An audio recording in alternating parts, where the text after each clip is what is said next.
안녕하세요, 여러분. 오늘은 대한민국 천만 직장인들의 심장을 찌르는 질문으로 시작해보려 합니다. 여러분, 혹시 월급날 명세서를 보며 한숨 쉬어본 적 없으신가요? 분명 연봉은 조금 올랐는데 통장에 찍히는 숫자는 왜 그대로이거나 오히려 줄어든 기분이 들까요? 오늘 다룰 주제는 바로 월급쟁이가 무슨 봉인가라는 물음에서 시작된 대한민국 감세 정책의 민낯입니다. 윤석열 정부가 출범하며 내걸었던 핵심 기조는 감세였습니다. 기업의 세금을 깎아주면 투자가 늘고 그 혜택이 서민에게 돌아온다는 이른바 낙수 효과를 기대한 것이죠. 하지만 3년이 지난 지금 결과는 참담합니다. 기업의 법인세는 수십조 원이 증발했지만 직장인들의 근로소득세는 사상 처음으로 60조 원을 넘어섰습니다. 도대체 지난 3년 동안 우리 세금 체계에는 어떤 일이 벌어진 걸까요? 그 불편한 진실을 하나하나 파헤쳐 보겠습니다. 1. 낙수 효과는 없었다. 감세의 부메랑. 윤석열 정부의 경제정책 선봉장은 법인세 인하였습니다.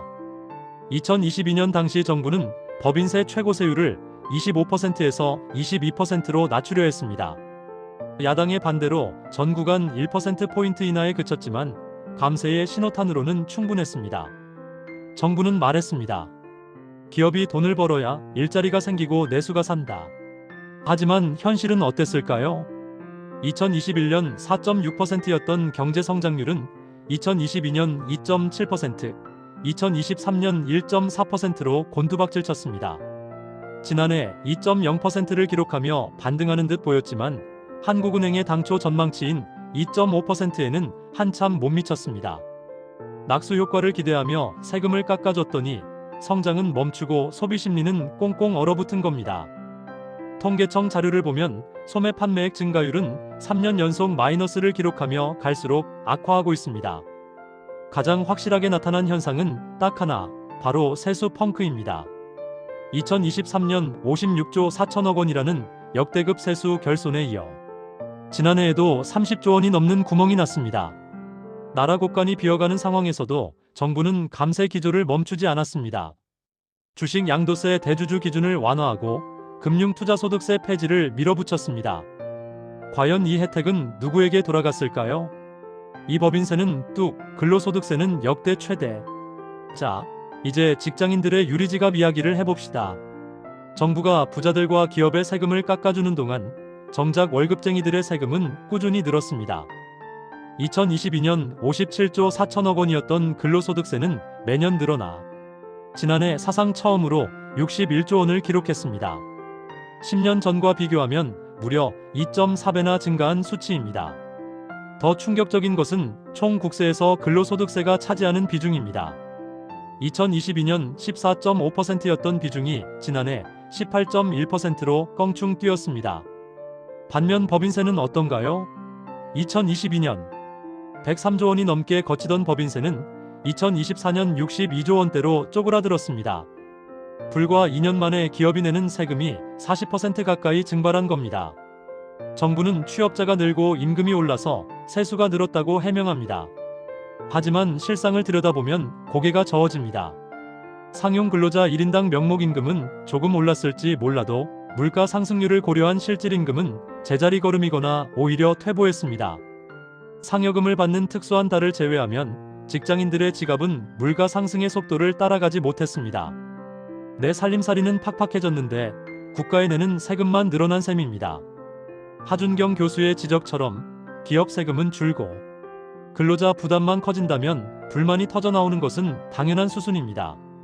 3부자 감세의 통계적 증거, 고액 연봉자만 웃었다. 정부는 이번 감세가 중산층을 위한 것이라고 강조해왔습니다. 소득세 과표 구간을 상향 조정해서 서민들의 부담을 줄여줬다는 논리였죠. 하지만 더스쿠프와 나라살림연구소가 국세청의 결정세액 데이터를 분석한 결과 이는 명백한 부자 감세였음이 드러났습니다. 연봉 1억 원 이하 근로소득자의 결정세액은 오히려 1.2% 줄어든 반면 1억 원을 초과하는 고소득 근로자의 결정세액은 2.4% 증가했습니다. 얼핏 보면 고소득자가 세금을 더 낸 것 같지만 1인당 감세액을 따져보면 이야기가 달라집니다. 총급여 3천만 원 이하 구간의 1인당 결정세액은 약 1만 원 줄어드는 데 그쳤습니다. 5천만 원 이하 구간은 약 10만 원이 줄었죠.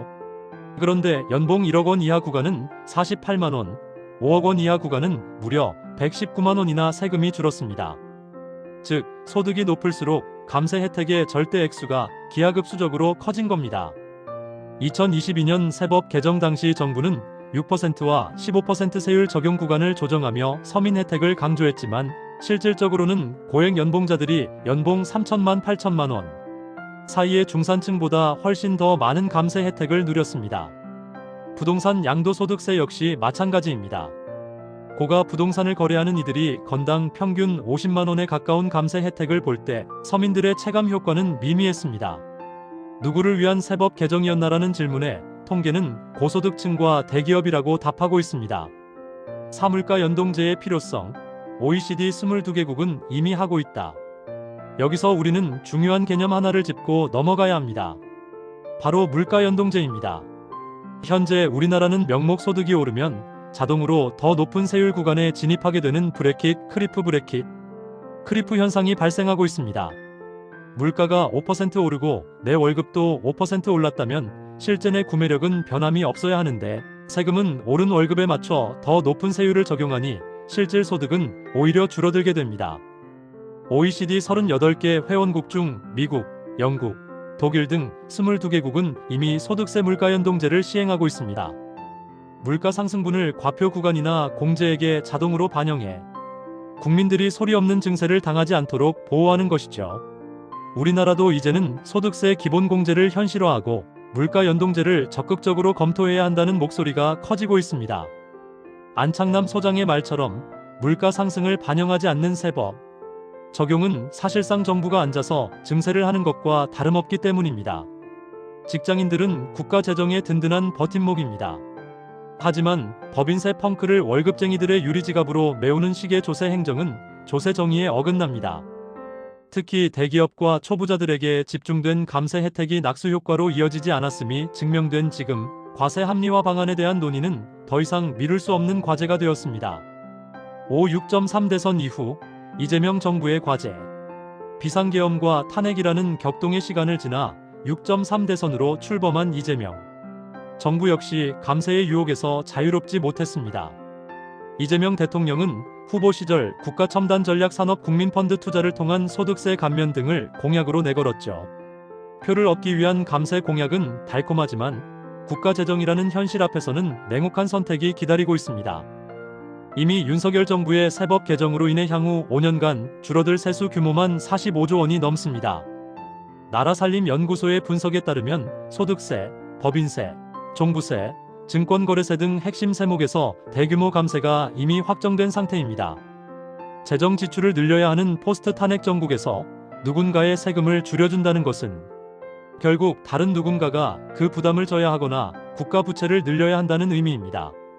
이재명 정부는 이제 감세 포퓰리즘이라는 오해를 벗고 진정한 조세 형평성을 고민해야 합니다.